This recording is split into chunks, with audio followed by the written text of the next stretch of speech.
Assalamualaikum warahmatullahi wabarakatuh. Halo semuanya, perkenalkan saya Kroto Aini dengan NIM 2288240049 dari kelas 4B jurusan Pendidikan Sejarah FKIP Untirta. Pada video kali ini saya akan menjelaskan bagaimana perkembangan pemikiran filsafat sejarah melalui 5 pendekatan, yaitu covering law model, hermeneutika, historisme, narativisme, dan juga postmodernisme. Covering Law Model atau CLM atau model hukum umum yang merupakan salah satu pendekatan paling fundamental dalam filsafat sejarah yang dikembangkan oleh Carl Gustav Hempel melalui artikelnya yang berjudul The Function of General Laws in History pada tahun 1942. Pendekatan ini lahir dari sebuah keyakinan bahwasannya penjelasan sejarah harus memiliki struktur logis yang serupa dengan penjelasan ilmiah di bidang ilmu alam. Dalam struktur covering law model terdapat dua komponen utama yang saling berkaitan. Pertama yaitu explanandum, yaitu sebuah peristiwa atau fenomena sejarah yang hendak dijelaskan. Yang kedua yaitu explanations, yaitu unsur-unsur yang digunakan untuk menjelaskan bagaimana peristiwa tersebut yang terdiri dari kondisi awal atau kondisi-kondisi konkret yang terjadi dan juga hukum umum. Sebuah prinsip generalisasi yang menjelaskan hubungan kausal. Hermeneutika merupakan sebuah cabang filsafat yang membahas teori penafsiran dan juga pemahaman terhadap teks, simbol, bahasa, maupun realitas kehidupan manusia. Secara etimologis, istilah ini berasal dari bahasa Yunani hermeneun, yang berarti menafsirkan, menerjemahkan, atau menjelaskan. Dalam konteks filsafat sejarah, hermeneutika dipahami sebagai pendekatan untuk memahami pengalaman manusia masa lalu melalui interpretasi mendalam terhadap sumber-sumber bersejarah. Ada 5 tokoh penting dalam hermeneutika, yaitu Friedrich yang meletakkan dasar hermeneutika modern dengan membedakan antara interpretasi gramatikal dan juga interpretasi psikologis. Yang kedua yaitu Wilhelm Detlef yang mengembangkan sebuah konsep Protection, yaitu sebuah pemahaman sebagai metode dasar ilmu kemanusiaan, menegaskan bahwasannya ilmu kemanusiaan itu berbeda dari ilmu alam karena bertujuan untuk memahami pengalaman hidup manusia. Yang ketiga yaitu Martin Heidegger yang membawa hermeneutika ke arah ontologi dengan konsep descent yang menunjukkan bahwasannya memahami adalah sebuah bagian dari eksistensi manusia itu sendiri. Yang keempat yaitu Hans-Georg Gadamer yang mengembangkan konsep fusion of horizon, yaitu peleburan cakrawala antara horizon penafsir dan juga horizon teks masa lalu. Tokoh yang terakhir yaitu Paul Ricoeur yang menekankan bagaimana peran narasi dan juga simbol dalam membentuk pemahaman sejarah. Historisme adalah sebuah pendekatan dalam filsafat sejarah yang menekankan bahwasanya setiap peristiwa masa lalu memiliki keunikan tersendiri dan juga tidak dapat dipahami secara utuh jika dipisahkan dari konteks historisnya atau konteks sejarahnya. Nah, ciri khas historisme sendiri yang paling menonjol adalah relativisme, yaitu sebuah keyakinan bahwasannya norma, ide, dan juga pengetahuan tidak bersifat universal dan juga mutlak, melainkan sebuah bergantung pada kondisi sejarah tertentu. Nah, tokoh utamanya itu sendiri adalah Lefort von Ranke yang menekankan bahwasannya sebuah penyelesaian sejarah harus didasarkan pada sumber-sumber primer dan juga berusaha menggambarkan masa lalu secara jujur dan juga sebenar-benarnya atau sesungguh-sungguhnya. Narativisme merupakan sebuah pendekatan dalam filsafat sejarah yang memandang sejarah bukan hanya sebagai sekumpulan fakta objektif saja, melainkan sebuah cerita yang dibangun dan juga disusun oleh sejarawan melalui bahasa, pilihan fakta, dan juga struktur penceritaan, di mana tokoh paling berpengaruh dalam narativisme adalah Hayden Witch, yang melalui karyanya yaitu Meta History pada tahun 1973 yang menunjukkan bahwa penulisan sejarah memiliki struktur yang serupa dengan karya sastra, meliputi alur cerita, penggunaan bahasa, teknik dari retorika itu sendiri, serta bagaimana pengaturan alur seperti tragedi, komedi, dan juga romansa. Postmodernisme merupakan sebuah aliran pemikiran yang muncul pada abad ke-20 sebagai respon kritis terhadap modernisme yang selama ini menekankan rasionalitas, objektivitas, dan juga keyakinan terhadap kemajuan yang universal. Nah, dalam kajian filsafat sejarah, postmodernisme itu sendiri mempertanyakan klaim bahwasanya sejarah dapat ditulis secara objektif dan juga representatif terhadap masa lalu. Nah, bagaimana postmodernisme itu sendiri menolak anggapan bahwasannya ada satu kebenaran tunggal yang dapat ditemukan melalui metode ilmiah, dan juga sebaliknya menekankan bahwasannya pengetahuan selalu dibentuk oleh konteks sosial, budaya, bahasa, dan juga relasi kekuasaan. Kelebihan dari Covering Law Model adalah mendorong sejarah menjadi lebih analitis, rasional, dan juga sistematis karena menekankan hubungan sebab akibat. Covering Law Model juga memberikan struktur logis yang jelas, membedakan narasi biasa dari penjelasan ilmiah. Nah, namun kelemahan dari Covering Law Model itu sendiri terlalu menekankan hukum umum sebagaimana hukum ilmu alam itu sendiri. Kurangnya memperhatikan keunikan peristiwa sejarah dan juga sulit sekali dalam menjelaskan tindakan manusia yang dipengaruhi oleh motif, nilai, dan juga emosi. Kelebihan dari hermeneutika mampu memahami bagaimana makna mendalam dari tindakan dan juga teks manusia, memperhatikan konteks sosial budaya secara menyeluruh, dan juga membuka ruang reinterpretasi sejarah. Namun, kelemahannya itu sendiri, hermeneutika berisiko mengarah pada relativisme berlebihan karena sulit menentukan sebuah batas interpretasi yang sah dan juga sangat bergantung pada kemampuan subjektif penafsir.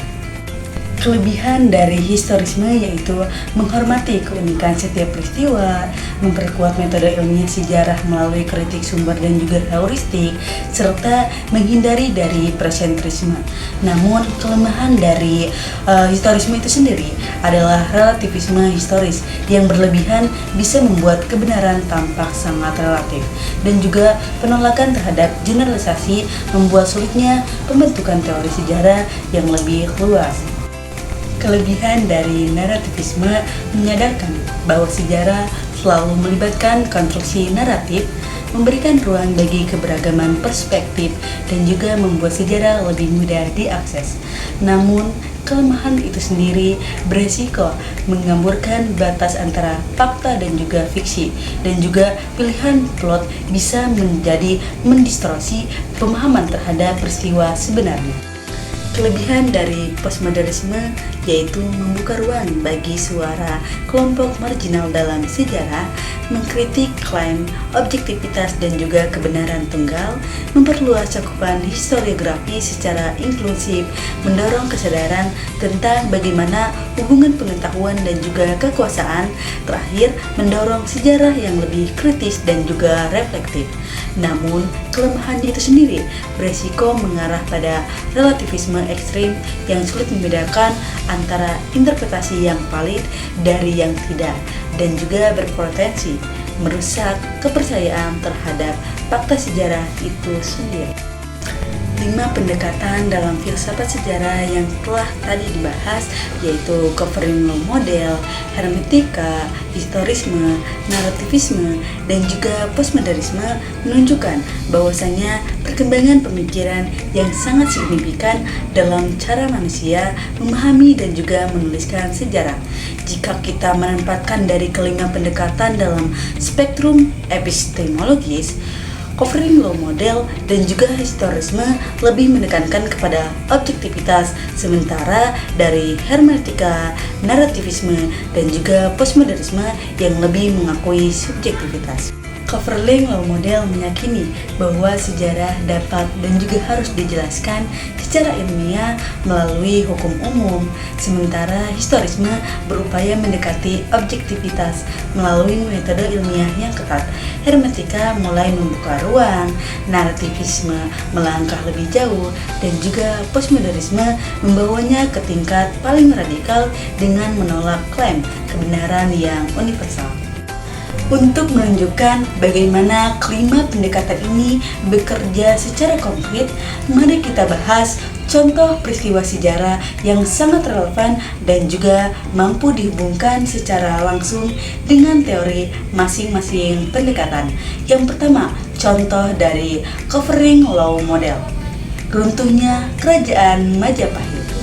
Peristiwa runtuhnya Kerajaan Majapahit pada akhir abad ke-15 yang merupakan contoh yang sangat relevan untuk menjelaskan bagaimana penerapan CLM dalam eksplanasi sejarah.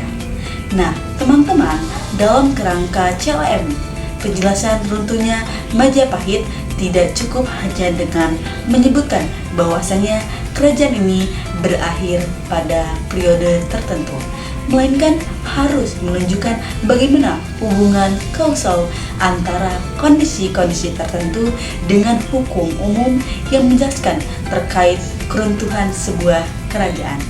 Nah, teman-teman, secara struktur sendiri, eksplanasi dari CLM akan disusun sebagaimana yang dimana hukum umum menyatakan bahwasannya kerajaan yang mengalami konflik internal berkepanjangan seperti perebutan kekuasaan antara elit, krisis ekonomi seperti penurunannya pendapatan, mengakibatkan melemahnya sebuah perdagangan maritim, dan juga adanya tekanan eksternal seperti serangan atau ekspansi dari kekuatan lain yang cenderung mengalami kemunduran dan juga keruntuhan.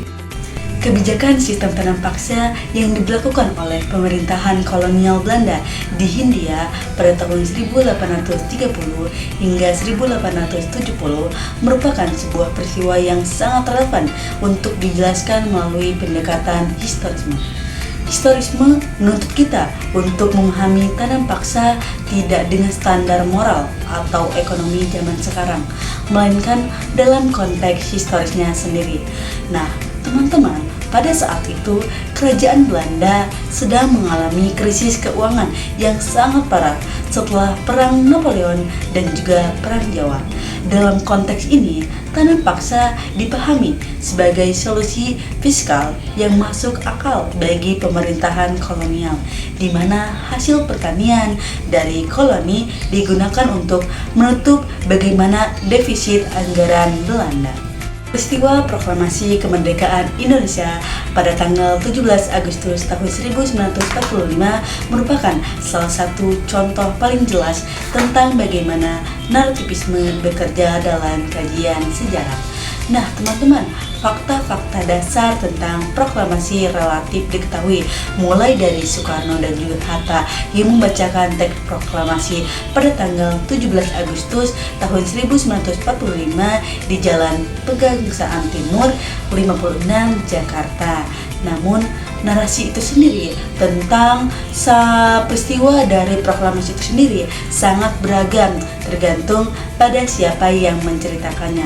Namun, jika kita menggunakan perspektif dari narativisme Heidenreich, kita akan menyadari bahwasanya ada sebuah narasi-narasi alternatif yang tidak kalah valid.